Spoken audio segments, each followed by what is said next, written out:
భగవద్గీతలో శ్రీకృష్ణుడు అర్జునునితో ఇలా అంటాడు, ఏం జరిగినా, జరిగింది, జరుగుతున్నది, జరగబోయేది అంతా మన మంచికే.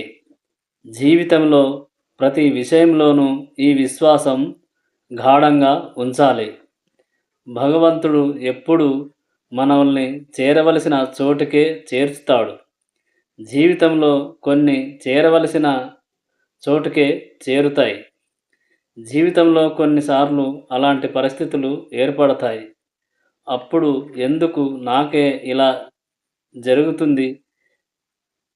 ఎందుకు నేనే ఈ బాధలు అనుభవిస్తున్నాను? నేనే ఈ కష్టాల్లో మునిగిపోతున్నాను ఎందుకు అని అనిపిస్తుంది. కాలం గడిచిన తర్వాత గానీ తెలియదు.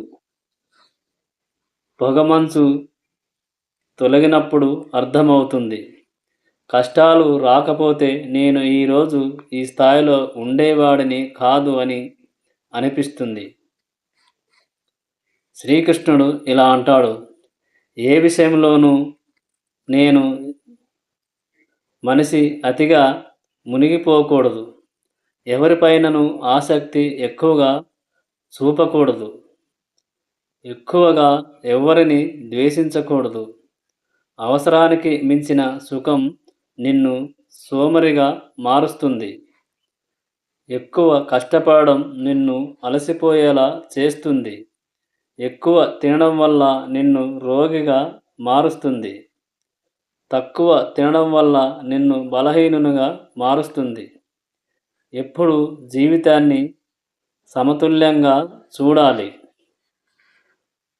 సమతుల్యంగా ఉన్నవాడే నిజమైన విజయాన్ని, సుఖాన్ని పొందగలడు. ధనం ఎంత ఉన్నా, అధికారం ఎంత ఉన్నా, శక్తి ఎంత ఉన్నా, ధర్మం, సత్యం ముందు అన్నీ దిగువే. భగవంతుడు నీ వెంటే ఉంటే ప్రపంచంలో నిన్ను ఏ శక్తి ఆపలేదు. ధర్మయుద్ధం చేశాడు అర్జునుడు. అర్జునుడు బంధాలు,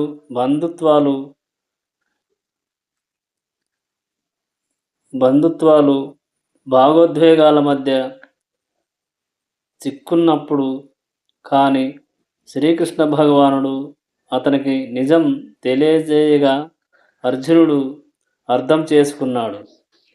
కేవలం యుద్ధం ఆయుధాలతో జరిగేది కాదు. ధర్మం, అధర్మం మధ్య జరిగే పోరాటం. ఈ యుద్ధం కేవలం పాండవులు, కౌరవుల మధ్య యుద్ధం కాదు. ధర్మం, సత్యం, న్యాయం, అన్యాయంల మధ్య యుద్ధం చేయడానికి అర్జునుడు ఇష్టపడలేదు.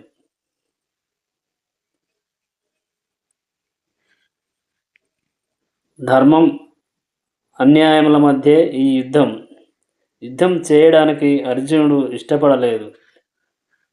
అర్జునుడు గౌరవించే వారిలో భీష్ముడు, గురువు, ద్రోణాచార్యుడు ఉన్నారని కనుక అర్జునుడు యుద్ధమునకు వద్దనుకున్నాడు. శ్రీకృష్ణ భగవానుడు అర్జునునికి ఇలా వివరించాడు, ఈ యుద్ధం నీ వ్యక్తిగత భావాల మధ్య జరిగే యుద్ధం కాదు. ఈ యుద్ధం సత్యాన్ని, ధర్మాన్ని కాపాడుతుంది.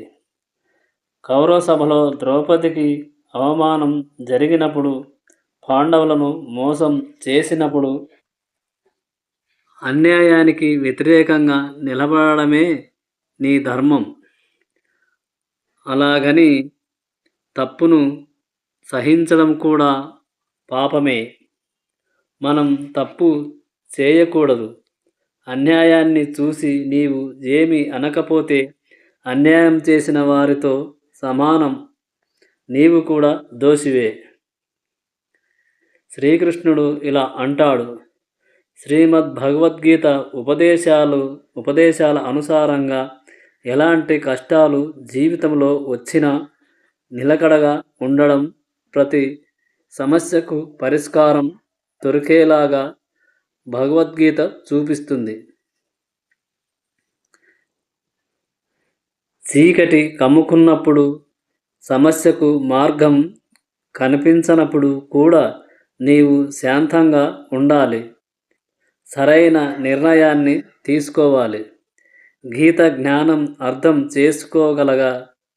గలవాడికి ప్రతి కష్టం ఒక అవకాశంగా, ప్రతి దుఃఖం ఆత్మ ముక్తికి మార్గంగా కనిపిస్తుంది. ధనం, సుఖం, సౌకర్యాలను ఇస్తుంది. కానీ మనసుకు శాంతి, సుఖం రావాలంటే అవి సత్కర్మల వలనే వస్తాయి. మంచి కర్మల వలనే వస్తాయి. క్రమముగా ఫలితాలు రానప్పుడు నిరాశ చెందకూడదు. ఎందుకంటే ఒక్కోసారి అవి చివరి అవకాశంలో కూడా రావచ్చు మంచి ఫలితం. అన్ని ప్రయత్నాలు విఫలమైన ఆశను వదులుకోవద్దు. ఎందుకంటే ఆ తరువాత ప్రయత్నమే అతిపెద్ద విజయానికి కారణం కావచ్చు. శ్రీకృష్ణుడు ఇలా అంటాడు, కష్టాలు ఎంత పెద్దవైనా వాటిని మానవద్దు. వారు ఎంత మురికిగా ఉన్నా దాహం తీర్చకపోవచ్చు. కానీ మంటనైనా ఆర్పడానికి పనికి వస్తుంది. నిప్పునైనా ఆర్పడానికి పనికి వస్తుంది. ఒక మనిషి జీవితంలో అవసరం వస్తుంది.